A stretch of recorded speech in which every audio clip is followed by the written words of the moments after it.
On som? Doncs ara ens trobem a l'Escola de Barcelona d'Arquitectura. Soc el Bartomeu Genet, 22 anys, i estudio ja el meu 5è curs aquí. I doncs què va ser per nosaltres? Doncs el nostre primer any doncs et trobaves en aquest ambient de la universitat que estaves desconcertat, no? Perquè és una gran massa de gent i que tu se't menjava.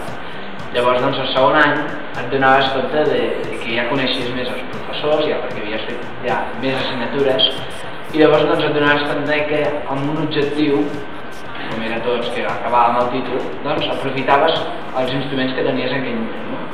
I a partir d'aquí comences a conèixer més gent, fas més amics dins de la universitat, i llavors doncs, veus que et motiva el fet de treballar per fer-hi alguna cosa, no? Què podem fer? No som universitaris, estudiem arquitectura, doncs què podem fer?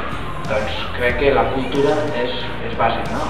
I llavors doncs, vam mirar d'organitzar conferències. Conferències per què? Doncs perquè molt sovint ens trobem que quan llegeixes els mitjans de comunicació parlen sobre arquitectura o sobre qualsevol cosa que a nosaltres ens ve de record, no? De segones. Llavors, doncs, d'aquesta manera, com que érem estudiants, quin professor, quin arquitecte, quin professional et diu que no a un estudiant quan se l'invita. Llavors nosaltres vam invitar i llavors l'èxit rau que doncs, és una activitat organitzada per estudiants i enfocada pels estudiants, per això té èxit, no? Si jo li dic a un amic meu, escolta, hem muntat una conferència que parlaran sobre això, ell no pot dir que no, perquè ell pensarà, ostres, és estudiar igual que jo, si a mi l'interessa, a mi també em pot interessar. I doncs d'aquí ha anat als successius anys anar això. Després això va començar amb Jovetsat i després ha acabat, gràcies a l'ajuda d'un altre company, que és en Marc Sobirana, doncs ho hem acabat d'enfocar cap a Col·lectiu Barcelona,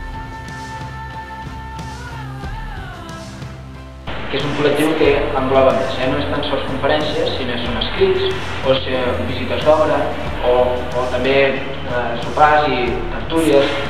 Llavors, doncs, tot el mateix, estudiants que van anar veient. Llavors, el tema és això, sempre aprofitar tot el que tens tu al costat per, amb un objectiu de fons, arribar. Nosaltres ens partim d'això.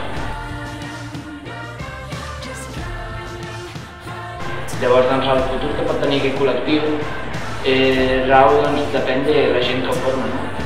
Com que és totalment transversal, no és jeràrquic, no hi ha un director, un president, no, cadascú s'encarrega d'una activitat perquè li motiva, sota el paraigües de Col·lectiu Barcelona. Llavors, la vigència que pugui tenir això es tractarà de la gent que va anar formant el grup, doncs si realment ho vol continuar o ho vol deixar. I ja està. En tot cas, si es deixa, haurà estat una aportació que per nosaltres, almenys per mi, ja parlo personalment, doncs m'haurà interessat perquè m'ha introduït en llocs o a conèixer persones que després hi he fet altres coses o he entès altres coses. Llavors doncs és molt positiu. Per això s'encoratja que quan ets universitari aprofitis tot allò que tens al teu abast, perquè és una oportunitat i cada moment se't presenten oportunitats i no les pots deixar enrere.